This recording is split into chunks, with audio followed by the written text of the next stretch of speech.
TDS was released back in 2019, and with its age, there's been a lot of content. I've been playing TDS since March 2020 and have quite some experience with the game. Before you watch this entire video, please watch my first 3 I've made to get a general understanding, as I will be continuing from there on. My research is conducted through a TDS wiki, analysis of maps, and descriptions of badges. The game is basically separated into 2 teams: the towers and the zombies. We first have a question to answer ourselves. Who are we?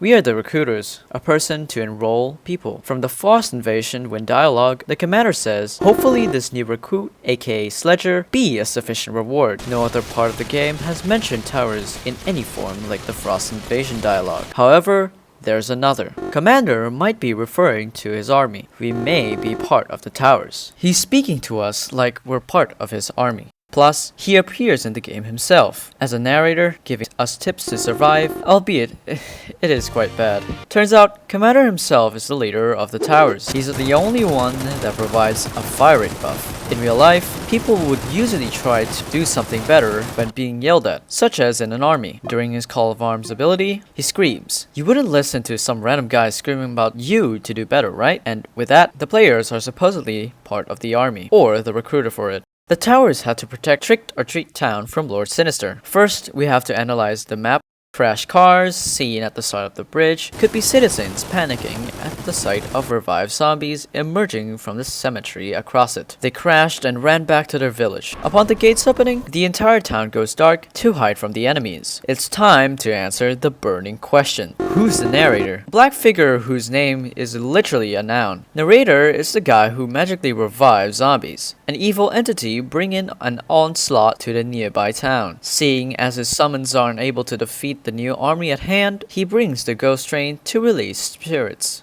making it harder for us towers. On the final wave, the town's lights turned back on. They figured that if the towers lost on the final threat, their town would be gone. Instead, they decided to help us against Lord Sinister since it's the final entity. With that, Halloween night is over. Next year's Halloween, or solar eclipse event, we start off simple. Jax and Rotfield. The surrounding map is a destroyed village, presumably by Jax and his small army. Jax has previously existed before in Hidden Wave and Halloween 2019. He was given 2 years after Nightmare Carnival to eventually grow and become his final form. Jax destroyed a village, and that alerted the towers to us.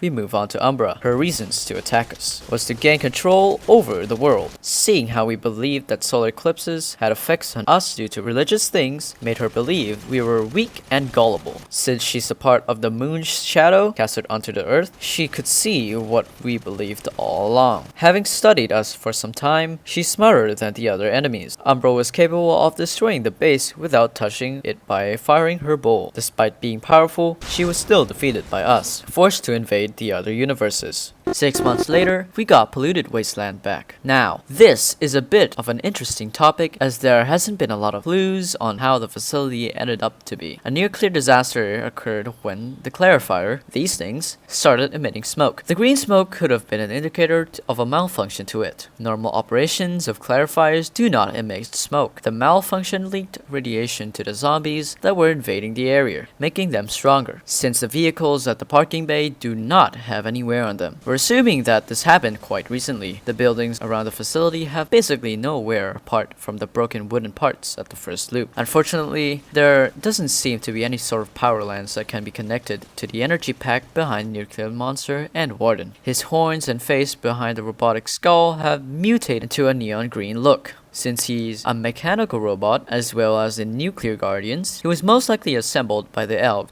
under the control of the Lord Exo. They attack the water treatment plant as a means to hopefully take on the towers after being defeated in the past. To tie everything up, it's basically the towers being commanded by Commander to help protect people against certain threats and zombies. Some of these remember who we were based on their revenge. See Ducky Doom's son. These events do link together. Umbra threats us as a universe. Now, we see no mention of the events trying with the main part of the game. This includes Fallen King's army invading other locations, ranging from Gravedigger to Molten Boss. When he's unable to defeat us, he turns into Void Reaver. He has an army for himself. Since we beat him in hardcore mode, and how Void Reaver has the power of stealing souls, we can assume that Fallen King was revived into Awakened Fallen King, sealed behind the gate to protect his well-being after some sort of deal they made. Umbra. She's the main antagonist of the events, working with future enemies to defeat us while she prepares for her return. Constantly referenced by the developers and not forgotten, you can see why.